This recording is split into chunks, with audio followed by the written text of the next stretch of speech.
Welcome back to another episode of the Prairie Star Coaches Show. I'm Michael Leotta, proud to be joined us by the Prairie Star boss, Matt Brock. Matt, thanks for joining us again this week. Thanks for having me, Mike. Yeah, always great to have you and your time and insight on some ball games. We had a home weekend this weekend. Truman State and Quincy came to track a dominant 67-55 win to start off the weekend. Coach, let's start there. You have to be absolutely excited about how your team played. That is a really good offensive Truman State team that you guys shut down to 55 points. Probably even a better effort than that 55 because they got some late layups in that game when you were trying to protect the three-point line. But talk a little bit about your team's effort in that win.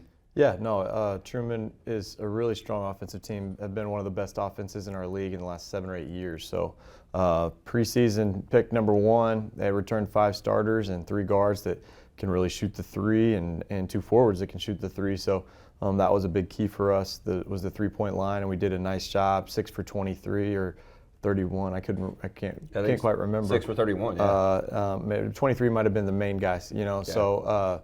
We did a good job on that part of the game plan. Coach Eberhard had a great scout, and our guys really executed the defensive game plan. But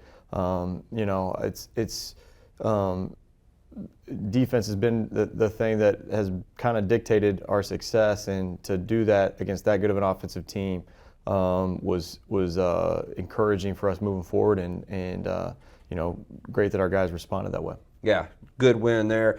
Moving forward to Saturday afternoon, playing a good Quincy team. You talked about the great defense against Truman State. It really carried over in the first half. The second half, Quincy put up 52 points in an 83-78 loss for you guys. 52 points in that second half, where I know there were some defensive breakdowns. You talked a little bit about post-game wise. Quincy also did a pretty good job of making you pay for every defensive breakdown, hitting a lot of shots. Tell us a little bit about that game and kind of your thoughts now that we're a few days removed. Yeah, the first half, we actually defended probably better than the score indicated. We had an 8-point lead at the half. They had hit 6 of 8 long twos. A couple weren't as contested as they needed to be, but those are the kind of the shots we want them to get. So if they're normally that's a 2 out of 8 or 3 out of 8 type shot. So you feel like if you can give them those shots in the second half, you're in good shape. Mm-hmm. They kind of went to a little bit smaller lineup. We couldn't make them pay quite as much inside on our offensive end, and they really started getting to the basket on us and getting getting layups. And we didn't do a very good job of guarding the drive, and we didn't do a very good job of guarding the ball screen. So credit to Quincy. They had a great game. Jake Hamilton had a season high. He was happy to be back in Springfield and had 24 points, and then they had a guard off the bench that had 22 points that we had trouble guarding in that second half. So, three of our 4 halves were really, really strong defensively. You just have your worst half of the season in that other half, and that's why you're not 2-0 and you're 1-1. So going forward, we got a lot of things that we can do better. And I told our guys, the encouraging thing is we haven't had a game where we just felt like we're just not talented enough or didn't have the manpower. Mm-hmm. And it's been, kind of our habits and our defense that's kind of dictated things. So if we can get the good defensive effort, our offense has been one of the best in the league. I think we're second in the league in offensive efficiency. That takes care of itself. It's just that defense that we play will dictate our success. Yeah, let's go back to that a little bit, because that second half, obviously it was the last part of the weekend, right? It was the second half, and you lose a game by 5 with a big second half. But I think if we would have sat here last week and I would have said, Coach, you're going to play 75% elite defense this weekend, you probably would have been jumping up and down and excited. Now that you've had some time to process it a little bit, is there a lot of good that you got out of that weekend defensively? Because you did play, like you said, 3 out of 4 halves that were really, really good. Are we just overlooking that 75% and putting too much on that second half? What's kind of your thoughts now that you broke down the film over the course of the weekend and kind of had a little chance to think about it? Yeah, I mean, if you look at the big picture, the 80 minutes that we played, we played good defense, really good defense for the majority of that. But I think the frustrating part is you have a game that you're kind of in control of, and you come out of the gate in the second half and miss a layup, they bang a 3, miss a shot, they score, and all of a sudden it's a game.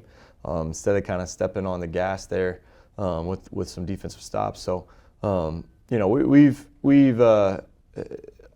think our guys are aware of where we need to get better. It's just a matter of doing it. Now, obviously, Nate Shockey got banged up in that second half and wasn't quite himself, and so we're trying to overcome that as well. And we're a little lighter at the guard spot right now, but I think the process of our defense has been getting better. We've won 3 of our last 5 when you're going back to that trip we had in Indiana and Michigan before Christmas, and really had some really bright spots defensively, and had some really bright spots on offense. But the key is putting that defensive game together for 40 minutes and not just 20. Yeah, no doubt. And I think also sometimes when you have some defensive breakdowns in a half and you leave some open shots, sometimes team miss shots, right? Sometimes they'll help you out a little bit in a few possessions where you maybe get away with it. You got to credit Quincy. I mean, they made all the shots, right? It seemed like every time you guys did have a breakdown or something like that, they did make you pay. And in that case, they deserve a lot of credit for that. But yeah, I totally agree. I thought it was a pretty good weekend overall defensively as we look at that. Shifting gears just a little bit, Coach, I know we talked all season about the experience that you have on your team, and a lot of guys that we've had in our program for a number of years and that have been mainstays here in Springfield. But we're getting close to seeing those guys exit. But I know this fall you were really excited. Your coaching staff was really excited about the future coming in a little bit. You had a great early signing period coming in for next year. Let's talk a little bit about some of those guys that you signed and what the future for the Prairie Stars looks like next year. Yeah, no, the past couple of years having the best two seasons we've had at UIS, that I think kind of catapulted us to be able to sign our best high school class since I've been here. And we got four really high quality high school basketball players, 3 from Illinois, 1 from St. Louis, that I think are going to be really good players at UIS and in the GLVC. Alex Stell at Waterloo, I think his team's won 14 in a row at one point. I think they just lost one. They might be 14-4 right now.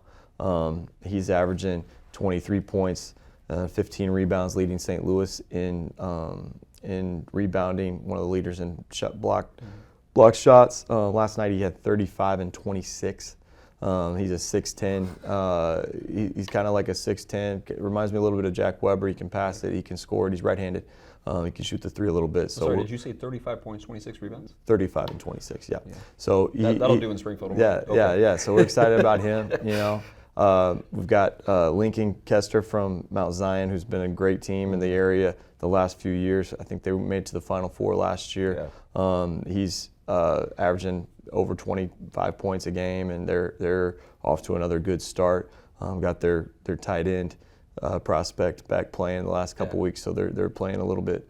They were playing well before that. They're even hitting on more cylinders there. And then Evan Simon from Kirkwood, outside of St. Louis, he's averaging 20 points a game. He's a really dynamic guard that can shoot the ball, but he's quick and knows how to play, loves the game. And then Domas from Stagg up in the Chicago area plays for Max Strauss's brother, Marty. Okay.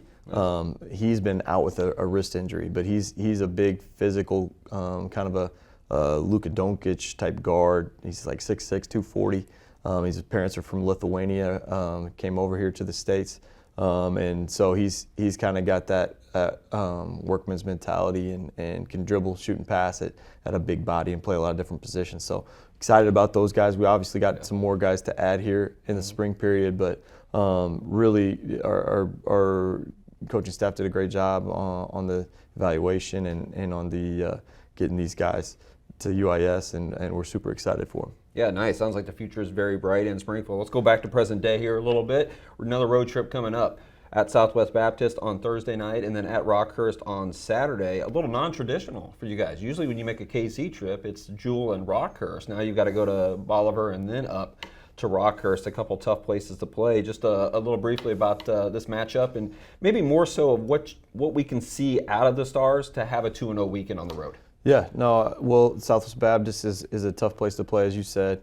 Have been really good. A couple years ago, they were knocking on the door of the conference or the national tournament for a couple of years, and then had their coach moved on to the athletic director spot and Coach Nevin stepped in and is kind of putting his own stamp on it. But they play very fast on offense. They move it. Their motion offense is hard to guard. Defensively, they play extremely hard, try to put some pressure on you. So we're going to have to handle the pressure and guard their shooters. Drennan Dinkins, I think, leads them in scoring. He's averaging like 19 points a game. And we're going to have to do a good job on him. And for us, it's all about what we can do, like setting our tone on offense and playing our game in the half court, playing through the post area and having some success there. And then defensively, being fundamental and being there on the catch and having good closeouts. So going to Rockhurst on Saturday, I haven't watched them quite as much as I've watched SBU yet. They're having a great season. First-year head coach has got them going a little bit. They're tough at their place. It's a tough place to play, like you said. Brian Hawthorne's a dynamic guard that had a good freshman year last year. He's kind of made that really big jump to his sophomore year.